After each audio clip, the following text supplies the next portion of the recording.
Hello la famille, j'espère que vous allez bien. Je nous souhaite la bienvenue dans ce premier épisode d'un nouveau programme.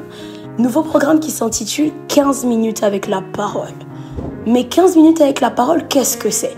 C'est ce moment où tu te poses, que ce soit le matin, que ce soit à midi, que ce soit le soir, que tu sois chez toi, que tu sois en train de marcher, en train de conduire, ou même à la pause, à la fac ou au travail.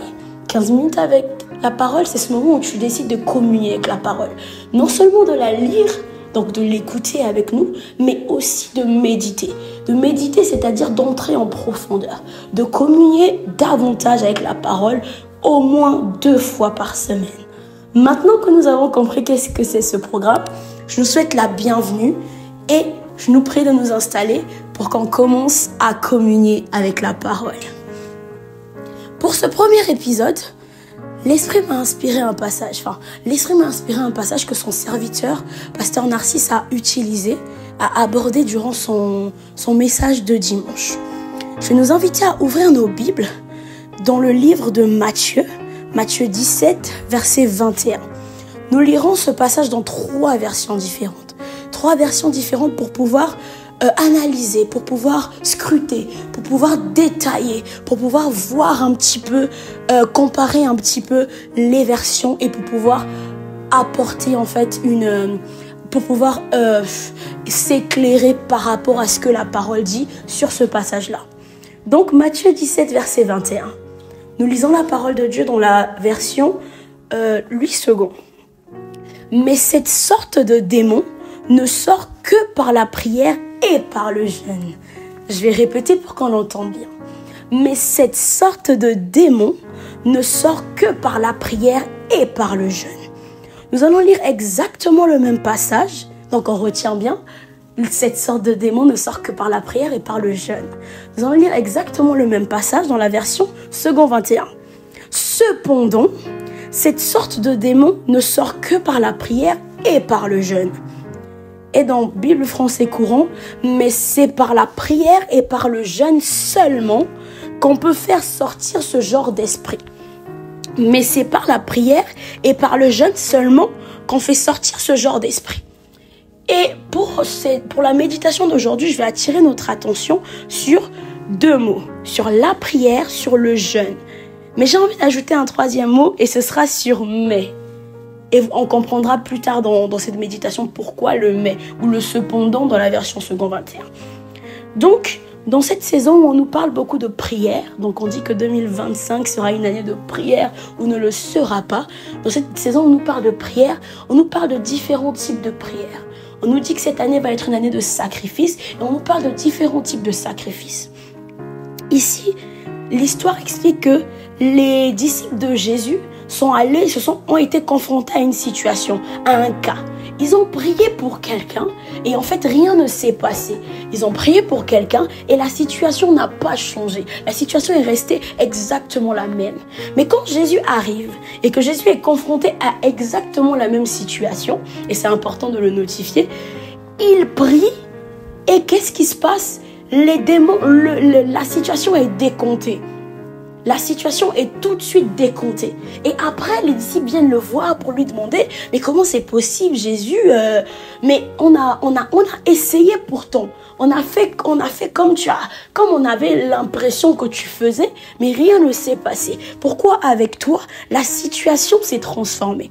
Et Jésus leur répond « Cette sorte de démon ne sort que par la prière et par le jeûne. » La question que je me suis posée, qu'on se pose certainement, c'est « Mais les disciples avaient prié ?» Mais je pense que les disciples avaient prié quand même. Ils marchaient avec Jésus, donc à un certain niveau, ils savaient qu'il fallait prier pour décompter ce genre de situation. Mais pourquoi ça n'a pas marché? Jésus dit « Mais cette sorte de démon ne sort que par la prière et par le jeûne. » Et la question que j'ai envie de nous poser aujourd'hui, c'est quel type de prière fais-tu pour quel type de situation? Ici, on dit que la prière et le jeûne. Et j'aime beaucoup la version français courant parce que la version français courant dit « Mais c'est par la prière et le jeûne seulement qu'on peut faire sortir ce genre d'esprit. Et moi, j'ai pas envie ce matin, ce midi ou ce soir, de se focaliser sur ce genre d'esprit. Moi, je vais appeler ce genre d'esprit, je vais l'appeler situation. Des fois, dans la vie, on est confronté à des situations.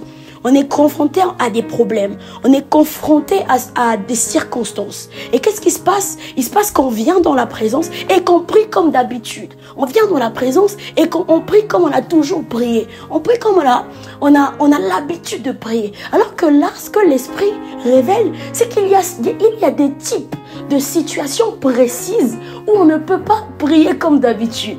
Il y a des types de situations précises où on ne peut pas parler comme d'habitude. Parce que les disciples, quand ils ont prié pour décanter la situation, pour vouloir changer la situation, ils ont certainement utilisé les mots que Jésus utilisait. Ils ont certainement utilisé les paroles que Jésus utilisait. Mais en fait, la subtilité, c'est qu'ils n'avaient pas compris que pour toutes les situations, on ne prie pas de la même façon. Pour tous les problèmes, on ne prie pas de la même façon. Pour toutes les circonstances, on ne réagit pas de la même façon. Donc déjà, quel type de prière pour quel type de situation?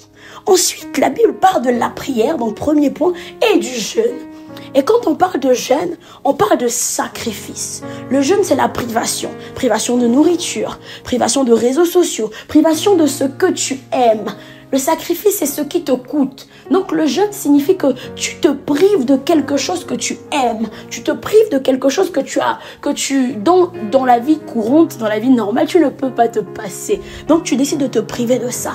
Et au-delà d'un certain type de prière, il y a un certain type de sacrifice qu'il faut apporter, qu'il faut ajouter à un certain type de situation. Et Jésus a expliqué que oui, c'est vrai, les disciples, vous avez prié. Oui, vous avez peut-être utilisé les mêmes mots que moi j'utilise d'habitude. Mais il y a des situations où ce n'est plus juste les mots que tu sors qui ont un poids, mais c'est aussi le sacrifice qui accompagne ces mots-là. C'est aussi le poids spirituel qui accompagne ces mots-là. Donc, la question c'est, quel type de prière fais-tu pour quel type de situation et quel type de sacrifice accompagne tes prières? Parce qu'il y a des situations comme par exemple Anne a prié. On dit la Bible dit que Anne voulait un enfant et Pénina, sa co-épouse, parlait, la critiquait et tout. Et Anne priait. 1 an, elle a prié. 2 ans, elle a prié. La Bible dit que chaque année, elle allait au temple et elle priait. Elle pleurait. Donc, on ne peut pas dire que Anne ne priait pas. Mais quand elle est arrivée à la dimension, elle a compris qu'il y a des situations, il y a des circonstances, il y a des moments où la prière ne suffit pas. Enfin, pas qu'elle est insuffisante, mais il faut accompagner la prière d'un certain type de sacrifice. Et c'est ce que Anne a fait. Elle a prié cette année-là, mais elle est allée au-delà de la prière. Elle a dit, bon Seigneur, ça fait peut-être 20 ans que je prie pour décompter ce problème. Bon Seigneur, ça fait peut-être 5 ans que je prie pour décompter ce problème. J'utilise exactement les mêmes mots. J'ai toujours exactement les mêmes paroles, mais ça ne marche pas. Pourtant, j'ai entendu quelqu'un qui a prié exactement pareil et ça a marché. Pourquoi chez moi ça ne marche pas? Elle a compris que non. Si je m'arrête à Seigneur, donne-moi un enfant, Seigneur, donne-moi un enfant, ça ne marchera pas. Elle est arrivée à la dimension où, accompagnée de ses propos, elle a décidé de poser un acte de sacrifice. Elle a décidé de dire, bon Père, si tu me donnes un enfant, je te le redonne. Donc la chose pour laquelle elle a prié pendant des années, elle l'a déposé sur un plateau d'argent. Elle a décidé de non seulement prier, mais d'ajouter à cette dimension de prière un sacrifice. Et pas n'importe quel sacrifice, un sacrifice qui lui a coûté. Vous pensez que c'est facile pour une femme qui a toujours voulu avoir des enfants comme ça de donner son enfant? Non, mais elle avait compris qu'il y a un certain niveau d'exaucement qui n'arrive que lorsque tu accompagnes ta prière d'un certain type de sacrifice. Mais ce genre de démon ne sort que par la prière et par le jeûne. Par la prière et par le jeûne. Par la prière et par le jeûne.